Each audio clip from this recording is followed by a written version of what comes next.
Ce matin, Paul s'est réveillé avec une idée. Aujourd'hui, il va construire une machine très spéciale. Paul adore bricoler avec tout ce qui lui tombe sous la main. Hier, il a vu sa petite sœur qui pleurait.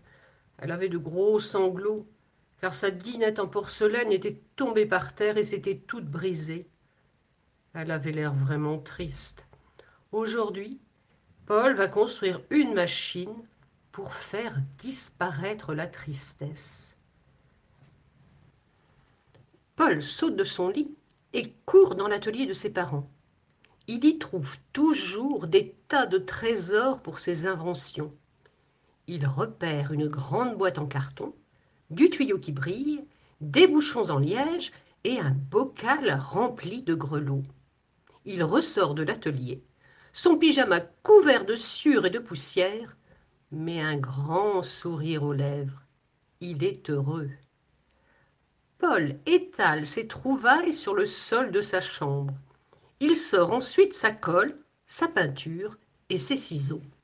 Sa maman passe la tête dans l'encadrement de sa porte et sourit. « Tu veux déjeuner, mon loulou ?»« Oh non, merci, maman, je n'ai pas le temps, je suis trop occupé, » répondit Paul. Sa mère lui fit un dernier sourire et sortit. Une fois seul, le petit garçon se mit à la conception de sa machine anti-tristesse. Il assembla tous les éléments, ajouta de la peinture et des boutons qui lui restaient de sa dernière création. Il était presque midi quand il eut enfin terminé. Il descendit, car il sentait l'odeur du repas qui mijotait, et il avait maintenant très faim. Paul refusa de parler de sa création à table. Il voulait que ce soit une surprise. Il faisait très beau ce jour-là. Son père proposa de faire une balade dans le village où il vivait. Paul se dit qu'il s'agirait là d'une occasion parfaite pour tester son invention.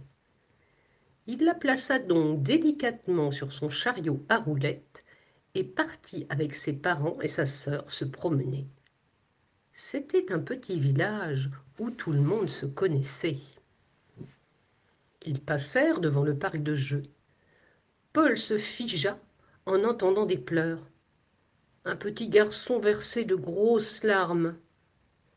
Paul s'approcha de lui et lui demanda ce qu'il avait. Le garçonnet lui répondit « Je suis triste, car j'ai perdu la coccinelle qui marchait sur ma main. » Et il se remit à pleurer. Paul, tout excité, plaça sa machine à côté du petit garçon en larmes, lui plaça un des tuyaux sur le ventre et enclencha le bouton vert. Il attendit. Rien ne sembla se passer. Le petit garçon pleurait toujours. Paul laissa retomber le tuyau.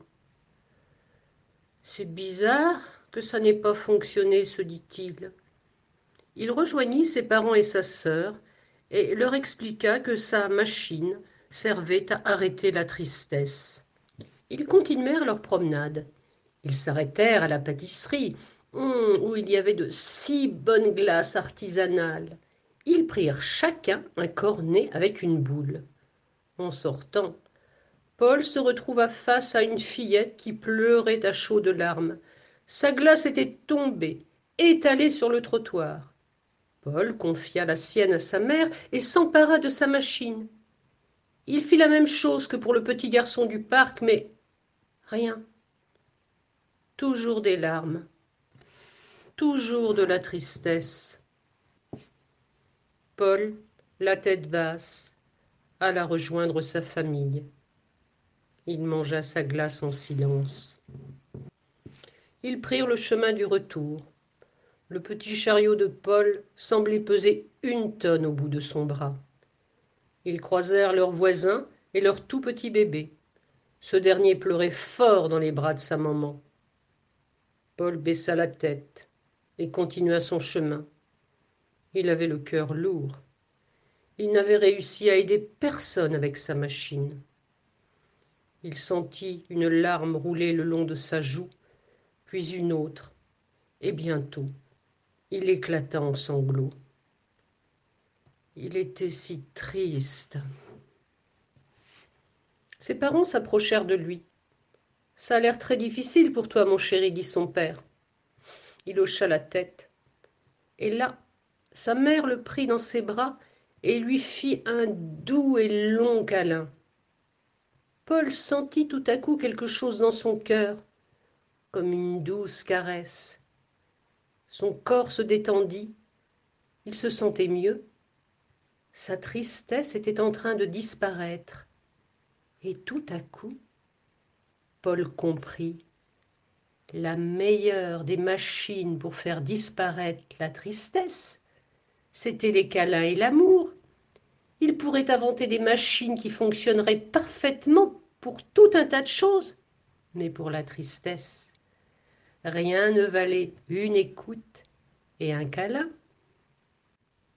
Le lendemain, quand il trouva sa sœur en pleurs devant une souris morte que leur chat avait tuée, il ne partit pas chercher sa machine, mais lui fit un gros câlin.